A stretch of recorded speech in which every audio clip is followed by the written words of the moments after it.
Hello friends, welcome to உடல் முயலும் channel. இன்றைக்கி நம்ம சண்டே ஸ்பெஷல் என்னென்னு பார்த்தீங்கன்னா, எங்கள் அம்மா வீட்டிலேருந்து கொடுத்துட்ருக்காங்க மீன் 3 கிலோக்கிட்ட இருக்குன்னு நினைக்கிறேன். இது வந்து ஒட்டி மீன். நான் ஆக்சுவலி ஒட்டி மீன் இப்போ தான் ஃபஸ்ட் டைமாக ட்ரை பண்ண போவோம். இதெல்லாம் ஆல்ரெடி ஏற்கனவே சாப்பிட்ருக்கோம். அப்புறம் பார்த்தீங்கன்னா கனவா மீன், ஓரா மீன்லேயே இது பேர் வரி ஓரா. மீனில் நிறைய வெரைட்டி இருக்குது. இந்த மீனை பார்த்தீங்கன்னா இதோட சமையல் ஃப்ளஷ்ஷு செம்மையாக டேஸ்ட்டாக இருக்கும். ஆனால் வெளியில் பயங்கர டேஞ்சராக இருக்கும். இந்த முள் பார்த்திங்கன்னா இப்போ ஆக்சுவலி சும்மா வாஷ் பண்ணி வைக்கும்போதே கையில் குத்திருச்சு. சரியான ரத்தம். உயிரோட குத்தினா கையில் கடுக்குன்னு சொல்கிறாங்க. நமக்கு அந்த அனுபவம் இல்லை. ஆனால் இப்போ நான் கழுவும் போதே குத்திருச்சு. மீன் நல்லா டேஸ்ட்டு. ஃபஸ்ட் டைம் நீங்கள் யாராவது ட்ரை பண்ணிங்கன்னா இந்த வயிற்றுப்பாட்டை கொஞ்சம் அவாய்ட் பண்ணுறது நல்லதுன்னு நான் நினைக்கிறேன். மற்றபடி மீனோட டேஸ்ட் சமைச்சு பார்த்தீங்கன்னா வறுவலுக்கும் சரி குழம்புக்கும் சரி நீட்டாக இருக்கும்.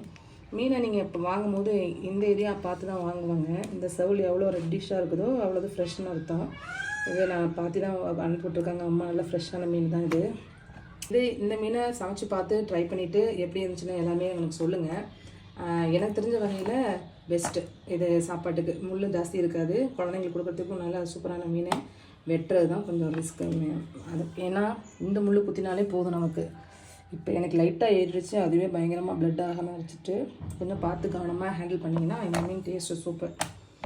ஒட்டி மீன் வந்து நடுவில் ஒரு முள் தான் இருக்கும். இதுவும் குழந்தைங்களுக்கு கொடுக்கலாம். இது வந்து எப்படின்னா இந்த பத்தியத்துக்கெலாம் இந்த மீன் யூஸ் பண்ணுறாங்க. ஒரு மாதிரி என்ன சொல்கிறது, இந்த அரிப்பு அந்த மாதிரிலாம் சில மீனில் அலர்ஜி இருக்கும்ல, அந்த மாதிரிலாம் ஒன்று மீன் இல்லாததுன்னு சொல்கிறாங்க அந்த மீன். இந்த மீன் பார்த்திங்கன்னா இந்த முள் தான் ஒட்டி மீன் மாதிரியே, ஓரா மீன் மாதிரியே ஒட்டிலையும் இந்த முள் தான் பிரச்சனை. வெட்டும்போது பார்த்து வெட்டணும். அடையாளம் தெரியாதவங்க இந்த முள்ளை பார்த்துக்கோங்க, கலரை பார்த்துக்கோங்க. இந்த மீனும் டேஸ்ட் வைஸ் சூப்பர். இன்னொரு விஷயம், முக்கியமான விஷயம் என்னென்னா விலை ரொம்ப சீப்பான மீன். இந்த கம்மி இந்த மீனை பொறுத்தளவு. நான் யாரும் பார்த்தீங்கன்னா இந்த மீனை மிஸ் பண்ணிடாதீங்க. நம்பி வாங்கி சாப்பிட்லாம். மீன் தெரியுதா அடையாளம் உங்களுக்கு? இந்த முள் தான் டேஞ்சர். அதை மட்டும் பார்த்து கட் பண்ணிங்கன்னா ஓகே.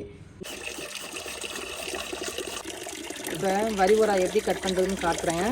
இது ஃபஸ்ட்டு இதில் உள்ள செதில் நல்லா நீட்டாக எவ்வளோ க்ளீன் பண்ணிக்கிறீங்களோ அவ்வளோ தூரம் வேலை ஈஸியாக இருக்கும்.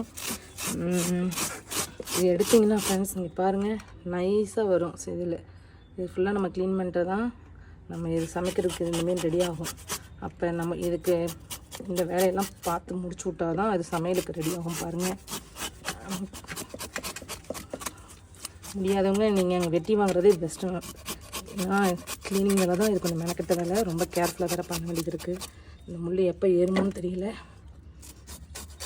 ஃபஸ்ட்டு இப்படி தோல் செதுக்கிக்கலாம். இப்போ ஓரா மீன் எப்படி வெட்டுறதுன்னு காட்டித்தரேன்.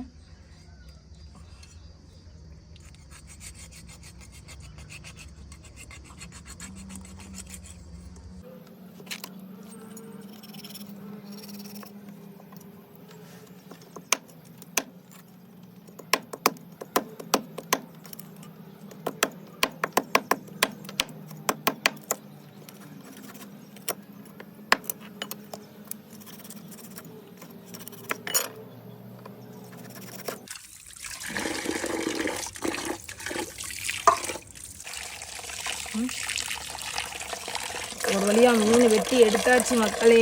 எல்லாத்தையும் நம்ம வாஷ் பண்ணி வீட்டுக்கு எடுத்து போய்க்கலாம். சமைக்க ரெடி ஆயிடுச்சு. அவ்வளோதான், முடிஞ்சிச்சு. வெட்டி இப்போ சமையலுக்கு ரெடி ஆயிடுச்சு மீன். அடுத்தது நம்ம எப்படி சமைக்கிறோம், எப்படி சாப்பிட்லான்னு பார்க்கலாம்.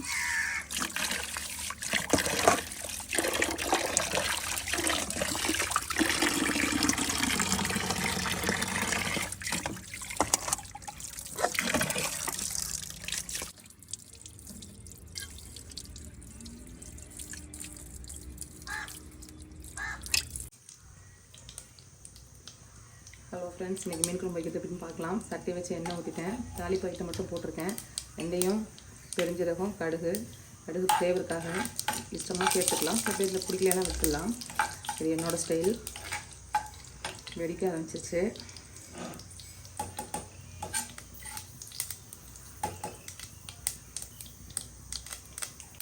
நெக்ஸ்ட்டு பச்சை மிளகாய் போட்டுக்கலாம். எனக்கு ஸ்டார்டிங்கில் பச்சை மிளகாய் போட்டு தான் பிடிக்கும். ஏன்னா அதோடய ஃப்ளேவர் தனியாக அது வதங்கி இறங்கியிருக்கும்.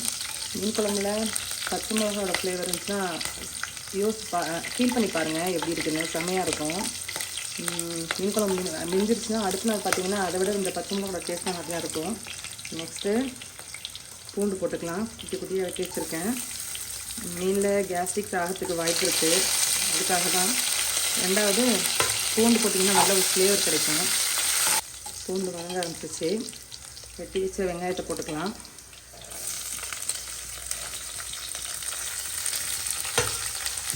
வெங்காயம் எவ்வளோ தூரம் நல்லா வதங்குதோ அவ்வளோ தூரம் குழம்புல ஒரு ஃப்ளேவர் இருக்கும். அப்படியே பார்த்தீங்கன்னா பக்கத்து சட்டியில் மீன் பொரிக்கிறதுக்காக எண்ணெய் வச்சுருக்கேன். எண்ணெய் சூடு பண்ணிக்கலாம். சூடானதுக்கப்புறம் இதிலே மீன் பொரிச்சு எடுத்துக்கலாம். இது வதங்கட்டும். உங்களுக்கு இது தெரியுதா? இது மீனில் எல்லா மசாலாவும் போகிறதில்ல, அப்படியே செய்கிறது தான். ஆனால் இந்த இதில் பார்த்தீங்கன்னா வெறும் மஞ்சத்தூள் உப்பு மட்டும் போட்டு பெசரி வச்சுருக்கேன். இது வந்துட்டு டைஜஷன் ஆகாமல் இருக்காது, நல்லாயிருக்கும். இது என்ன மீனுன்னு தெரியுதா? இது ஓரா மீன் தான் பரட்டி வச்சுருக்கேன். பரட்டி வச்சுட்டேன் ஒரு மணி நேரத்துக்கு முன்னாடியே. எல்லாம் உள்ளார ஃப்ளேவர் இறங்கியிருக்கும். இப்படி பொரிச்சு பாருங்கள், டேஸ்ட் நல்லாயிருக்கும். வெறும் மஞ்சத்தூளும் உப்பு மட்டும்தான். பிடிச்சவங்க ட்ரை பண்ணி பாருங்கள். இப்படி சாப்பிட்டா எதிர்த்து வர்றது அந்த மாதிரி இருக்காது, நல்லாயிருக்கும். எண்ணெய் நல்லா சூடாச்சு. மீனை ஒவ்வொரு துண்டாக சேர்த்துக்கலாம்.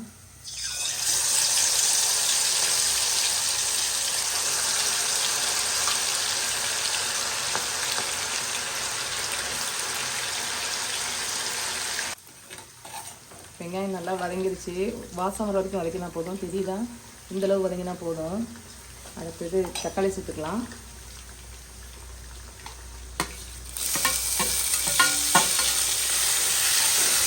தக்காளி நல்லா வதங்கட்டும். இந்த ஜாமான்லாம் நல்லா வதங்கிறதுக்காக கொஞ்சம் உப்பு சேர்த்துக்கலாம். நான் கல்லுப்பு தான் போடுறேன். இதுக்கு மட்டும் தேவையான அளவு போட்டுக்கலாம், குழம்புக்கு அப்புறம் போட்டுக்கலாம். வெங்காயம் தக்காளி எல்லாமே நல்லா வதங்கிடுச்சு. இப்போ இதில் புளி தண்ணியில் மிளகாத்தூள், மஞ்சத்தூள், மல்லித்தூள் எல்லாம் சேர்த்து வச்சுருக்கேன். அதை அப்படியே மிக்ஸ் பண்ணி விட்டுடலாம்.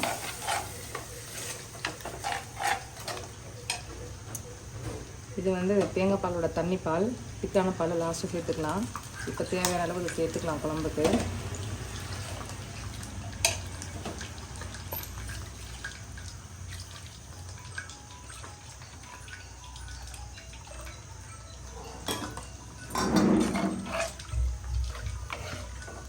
இது நல்லா கொதிக்கட்டும். கொதிச்சதுக்கப்புறம் மீன் போட்டுக்கலாம். இப்போது தேவையான அளவு அதுக்கு உப்பு போட்டுக்கலாம். போதும். எப்பயுமே மீன் குழம்பு மண்சட்டியில் வச்சா டேஸ்ட்டாக இருக்கும், நம்ம எல்லாருக்குமே தெரியும். இது விறகடுப்புனா இதோட டேஸ்ட் இன்னும் வேறு மாதிரி வரும். நம்மகிட்ட இப்போ இங்கே வசதி இல்லாததுனால ஸ்டவ்வில் தான் சமைச்சிட்ருக்கேன். இது கொதிச்சதுக்கப்புறம் இப்போ இது மீன் சேர்த்துக்கலாம். இதுக்கு மூடி போட்டுடலாம். இப்போ குழம்பு நல்லா கொதிச்சிச்சு. இப்போ ஃபஸ்ட்டு எடுத்த திக்கான தேங்காய் பாலை விட்டுடலாம். தேங்காய் பால் விட்டதுக்கப்புறம் நல்லா கொதிக்க வைக்கக்கூடாது, ஏன்னா பால் திறஞ்சி போன மாதிரி ஆகிடும். அது சிம்மில் வச்சுக்கலாம். குழம்ப சிம்மில் வச்சுட்டு மீன் சேர்த்திக்கலாம். இது சிம்லேயே கொதிச்சிச்சுன்னா அது ஒரு 10 மினிட்ஸ் விட்டிங்கன்னா நீட் ஆகிடும் குழம்பு. அதுக்கப்புறம் சாப்பாட்டுக்கு ரெடி ஆகிடும். இப்போ மீன் சேர்த்துக்கலாம். மீன் தெரியும்னு நினைக்கிறேன். இது ஒட்டி மீன், அப்படி ஃபுல்லாக தான் போட போகிறேன். இது ஓரா மீனோட தலை.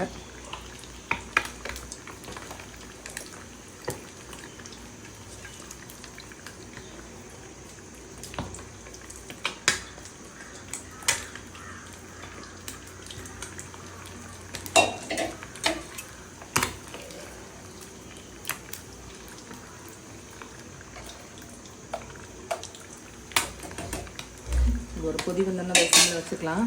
இந்த பக்கம் பார்த்தீங்கன்னா மீன் ரெடி ஆகிடுச்சு. நான் இந்த மீன் உங்களுக்கு எப்படி இருக்குன்னு காட்டுறேன். ஒரு நல்லாவே கிறிஸ்பாகிடுச்சு.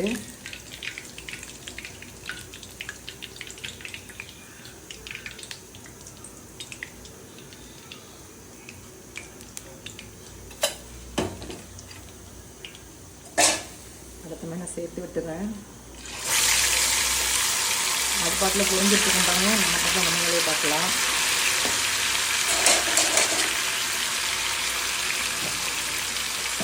நான் மீனில் முள் இருக்காதுன்னு சொன்னாங்க இல்லையா, நீங்கள் பாருங்கள். மீன் இப்படி சொல்ல சொல்லியாக வரும். நல்லா சூடுன்னு சுடுது. இது வேறு பிடிக்குது. இதை பாருங்கள், இல்லை நடுமுள் மட்டும்தான் இருக்கும். இந்த சைடில் உள்ள முள், இதில் முள்ளே இருக்காது. குழந்தைங்களுக்குலாம் நம்பி கொடுக்கலாம்.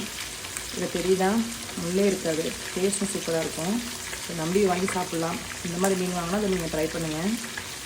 இந்த பக்கம் ஆயிடுச்சு, குழம்பு சிம்மில் வச்சுக்கலாம். ஒரு ஈடு எடுத்ததுக்கப்புறமா கொஞ்சம் கேப் கொடுத்தீங்கன்னா அந்த எண்ணெய் மறுபடியும் அந்த இதுக்கு ஹீட்டாக ரெடியாக இருக்கும். அப்படி போட்டிங்கன்னா எப்பயுமே இதாக இருக்கும். நான் அப்படி தான் செய்வேன். ஒரு ஈடு எடுத்ததுக்கப்புறம் கொஞ்சம் கேப் விட்டு அடுத்த சேர்த்துக்கோங்க. இப்போ பார்த்தீங்கன்னா நம்மளோட மீன் பொரியல் ரெடி ஆயிடுச்சு. ஆஃப் பண்ணிக்கலாம் அடுப்பை.